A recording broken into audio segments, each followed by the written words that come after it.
Les avancées de l'enquête sur le grave accident de la route provoqué par Pierre Palmade en Seine-et-Marne le 10 février 2023 offrent un éclairage de plus en plus précis de ce qui a pu se passer lors de cette soirée tragique.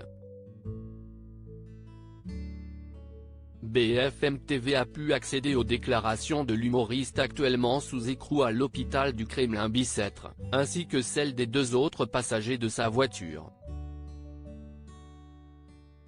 Le comédien de 54 ans a reconnu une consommation très élevée de drogue tandis que les individus, Sam bougeait à l'avant à côté de Pierre Palmade et Mosineux. À l'arrière, ont mis en lumière le fait qu'il aurait utilisé ou pris connaissance de messages sur un portable en conduisant, ce qui aurait pu l'entraîner à dévier de sa trajectoire et se retrouver sur l'autre fil. Par ailleurs, les résultats des premiers examens réalisés sur le fœtus de la passagère du véhicule entré en collision ont été également dévoilés. La viabilité du bébé, point central de l'enquête. Le doute était très faible, il est confirmé que, selon les premières analyses, c'est bien l'accident qui a provoqué la mort du bébé que portait la femme dans la voiture, Mira, 27 ans. Il est né vivant par césarienne durant quelques minutes, de 22h18 à 22h51, avant d'être déclaré mort par les médecins. Un enfant considéré comme viable qui ne présentait pas de malformation. Sa mort est donc intervenue dans un contexte d'accident de la voie publique. Le procureur de Melun a ordonné de nouvelles analyses complémentaires dont un examen anatomopathologique et une expertise de synthèse. La viabilité du bébé est une notion capitale car elle justifie la mise en examen pour homicide involontaire, et pas uniquement blessure involontaire.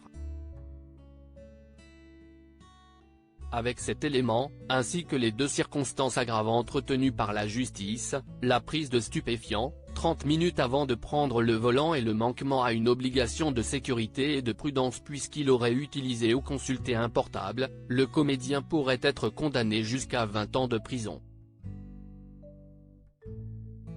Devrin a quitté l'hôpital pour enfants dans la voiture où était la femme enceinte, se trouvait également un garçon de 6 ans et son père.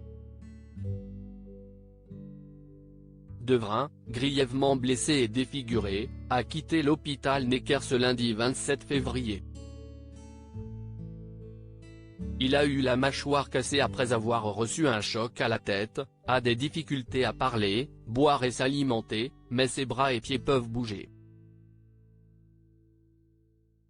Comme nous l'avions alors appris, le jeune enfant pouvait seulement dire des phrases très courtes, indique BFM TV. L'avocat de la famille des victimes, Maître Mourad Batik a rappelé que le garçon garderait de séquelles à vie.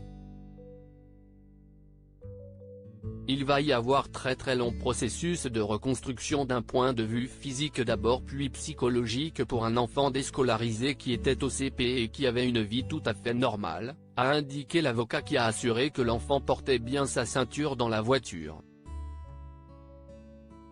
Son papa, Yüksel, âgé de 38 ans, est sorti du coma artificiel. Une nouvelle positive qui ne doit pas cacher le fait qu'il ne peut pas bouger, il ne peut pas parler, il ne peut pas communiquer. Il est dans un piteux état de santé selon Maître Batik.